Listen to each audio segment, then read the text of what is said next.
오늘 말씀 우리 25절의 말씀을 보시면은요, 우리 지난 시간에 에스겔 37장의 말씀을 봤습니다만, 에스겔 39장 이 말씀은 하나님께서 그 백성들을 바벨론 포로 생활에서 이제 돌아오게 하시는 말씀이죠.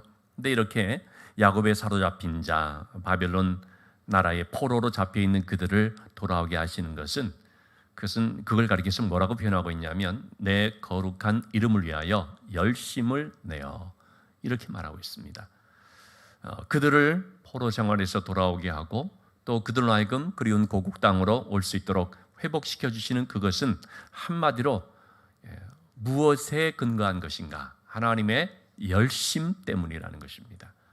여러분, 그래서 하나님의 열심이라고 말할 때 그것은요, 우리를 살리시는 열심인 것을 볼 수 있습니다. 하나님은 끊임없이 일하십니다. 하나님은요, 우리 한 사람 한 사람의 영혼 구원을 위해서, 한 사람 한 사람을 하나님 앞에 바르게 세우기 위해서 오늘도 끊임없이 일하십니다. 집요할 정도로 하나님께서 쫓아다니시고, 아까 그 간증에도 나오지 않습니까? 왜 이렇게 귀찮게 찾아오느냐? 다시는 찾아오지 마라. 그런데 하나님의 사람들, 하나님의 영으로 감동된 사람들은 가는 거죠. 거절을 당해도 가고. 왜 그렇습니까? 하나님이 그런 분이기 때문에 그렇습니다. 그래서 이러한 아주 귀찮을 정도로 찾아와서 교회 나와라, 예수 믿어라, 하나님의 말씀을 봐라, 이러한 것들이 보면 전부 다 하나님의 열정, 하나님의 열심이라고 말할 수가 있죠. 시편 23편 6절의 말씀을 보면, 우리 시편 23편은 너무나 잘 알고 있는 말씀 아닙니까? 여호와는 나의 목자시니 내게 부족함이 없으리로다. 그 말씀의 끝부분은 내 평생의 선하심과 인자하심이 반드시 나를 따르니 내가 여호와의 집에 영원히 살리로다. 다윗의 고백이죠. 다윗은 자기의 삶을 돌아볼 때 하나님께서 자기의 삶은요, 끝까지 따라오셨다는 것입니다. 어떻게 해요? 선하심과 인자하심을 통해서. 하나님은 다윗의 생애를 끈질기게 쫓아오셨고 끈질기게 추적하셨습니다. 하나님의 선하심과 인자하심 가지고. 선하심이라는 것은 우리 구약 성경에 종종 나오는 용어입니다. 하나님이 보시기에 좋았더라. 창세기 1장 빛이 있으라 하시고 빛을 만드시고 하나님 보시기에 좋았더라. 말씀하시고 창조하신 후에 하나님 보시기에 좋았더라. 이 좋았다라는 말이 토부라는 말인데요, 선하심이라는 뜻입니다. 하나님은 하나님 보시기에 좋은 그것을 가지고 계속해서 우리를 찾아오십니다. 인자하심이라는 것은 구약의 대표적인 용어죠. 헤세드라고 하는 사랑과 자비, 긍휼을 말합니다. 헤세드, 하나님의 헤세드라는 것은 바로 하나님의 인자와 자비를 말합니다. 하나님은 다윗을 그렇게 계속 쫓아오신 것입니다. 여러분, 다윗의 생애를 보면 다윗의 전반부, 사무엘 상의 말씀에 주로 나오죠. 계속 다윗은 도망다니며 도망자의 신세가 됩니다. 다윗을 추격하는 추격자가 있었습니다. 당시의 왕 사울이죠. 다윗이 어디 있다는 소식을 들은 군대를 거느리고 와서 다윗을 잡으려고 계속 쫓아오죠. 그럴 때마다 다윗은 얼마나 위기를 느끼고 도망다니고 두렵고 불안하고.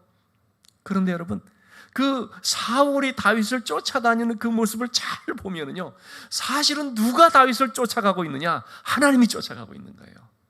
사울에게 쫓기는 것 같은데 사울의 군대가 다윗을 쫓아다니는 것 같지만, 그런데 그 모든 사건들 속에 보면 항상 하나님이 다윗을 막아주시고 다윗을 지켜주시고 항상 그 다윗을 건져내 주시고. 그러니까 다윗의 삶을 쫓아오신 분이 누구였나 봤더니 사울이 아니라 하나님이었던 거예요. 사울이 물론 뒤쫓았죠. 그런데 그 사울의 그런 군대와 더불어서 실질적으로 다윗을 계속해서 쫓아오신 분은 행여라도 혹 어려움을 당할까, 상할까, 그래가지고 계속 쫓아오신 분이 하나님이었다는 거죠.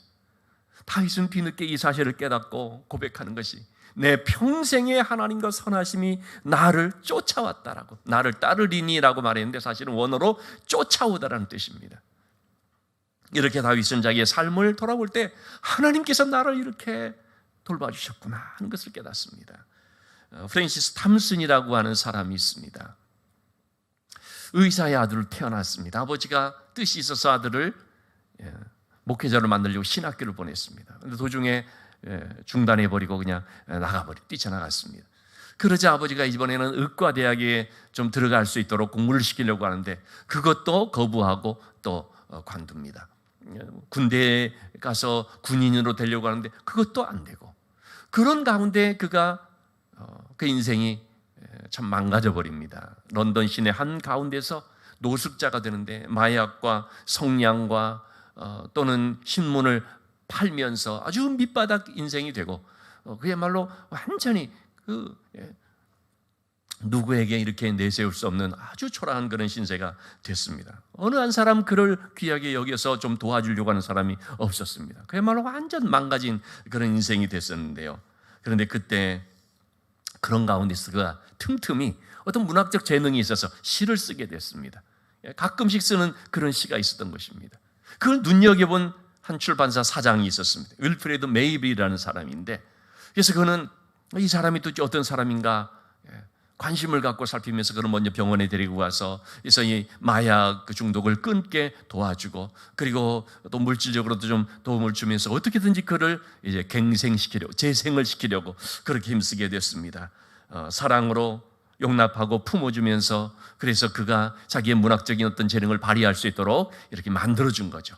그런 가운데 여러 편들의 시를 쓰게 되는데, 그를 훗날 이름을 날리게 만든 한 시집이 나왔습니다. 그 제목이 천국의 사냥개라고 하는 그런 책입니다. 하늘의 사냥개, 천국의 사냥개. 누굴 말했냐면 하나님을 말한 것입니다. 제가 전문은 좀 보지는 못했지만 한 일부분을 쭉 봤습니다. 그 내용이 전부 그거예요. 하나님이 나를 이렇게 쫓아왔다는 것입니다. 여러분, 사냥개라고 하면 그 사냥감을 발견했을 때 어떡합니까? 끝까지 추적하잖아요. 그죠? 사냥개는 그런 특성이 있습니다. 한번 눈에 딱 들어왔다 그러면 이거 하여튼 물고 늘어지면서 끝까지 집요하게 그거를 얻는 것이 바로 사냥개거든요. 하나님이 조금 속된 표현일지 모르지만 천국의 사냥개다 이런 표현을 썼습니다.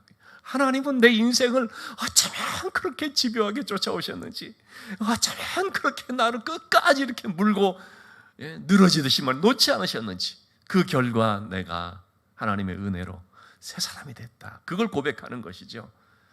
저는 두 분의 목사님을 참 존경을 하고 좋아하고 그 책도 많이 읽었습니다. 외국의 목사님으로는 존 스타트 목사님이고, 한국의 목사님으로는 이제 오카는 목사님인데, 학생 때부터 저는 존 스타트 목사님의 책을 많이 읽고 참 그분을 존경하고 있는데, 존 스타트 목사님이 이제 그런 고백을 했습니다. 내가 그리스도인이 된 것은 우리 부모님에 의해서도 아니고, 좋은 어떤 영적 스승을 만나서도 아니고, 천국의 사냥개 때문이다. 이분이 영국 분이거든요. 그래서 영국의 유명한 시인이었던 이 프랜시스 톰슨의 표현대로 하늘의 사냥꾼, 천국의 사냥꾼, 바로 내가 예수 믿게 된 것은 천국의 사냥개 때문이었다. 바로 하나님을 말한 것이죠. 하나님께서는 내 마음대로 막 그냥 가고 싶은 대로 도망하려고 할 때마다 어떻게든지 나를 찾아오셔서 끈질기게 쫓아오셨다는 것입니다. 어떤 것으로요? 은혜로서.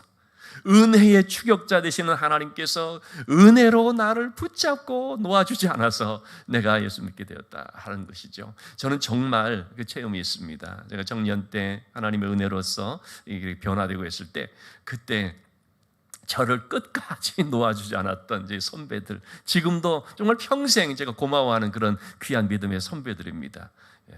다들 지금 부산에 살고 있는데요. 좀 그 은혜를 생각할 때마다 정말 그때 내가 그렇게 귀찮아하고 내가 막 그렇게 제발 나를 좀 내버려 두라고 하는 그런 것들을 아랑곳하지 않고 끝까지 쫓아오고 막 붙잡아주고, 그리고 때로는 참 내가 좀 좋지 않은 그런 말로서 막 거절할 때도 그래도 마음 상해하지 않으면서 끝까지 막 이렇게 품어주고, 참 그런 분들이 있어서 결국은 내가 하나님의 이런 은혜를 받게 되었다는 것을 이제 생각을 하죠. 그래서 하나님은 정말 우리의 추격자가 되신다 하는 것을 기억을 하는 것입니다. 자, 이렇게 하나님의 은혜를 통해서, 하나님의 그 거룩한 열심을 통해서 회복되어진 그 백성들, 자, 그들이 26절의 말씀입니다. 그 땅에 이제 평안히 거주하게 될 때, 누구도 그를 두렵게 할 자가 없을 그때 무엇을 이제 그들이 행하게 됩니까? 부끄러움을 품고 내가 범한 죄를 뉘우치리라. 하나님의 이 은혜를 발견하게 되면은요, 반드시 나타나는 것이 뭡니까? 회개의 눈물입니다. 오늘 조수아 원장의 간증에서 나오는 것처럼 부끄러움을 알게 되는 것. 내가 어떤 죄인이었는지, 내가 어떤 부끄러운 삶을 살았는지, 나에게 어떤 죄가 숨겨져 있었는지, 그렇게 무감각했었고 무디었던 이 심령 속에 하나님의 은혜가 임하게 되면은요, 그러면 그가 하나님 앞에서 부끄러움을 알게 되죠. 자기의 모습을 발견하게 되죠. 그래서 회개하게 됩니다. 죄를 고백하게 됩니다. 자, 그렇게 됐을 때 우리 오늘 마지막 절 29절 말씀 마치고 보고 마치겠습니다.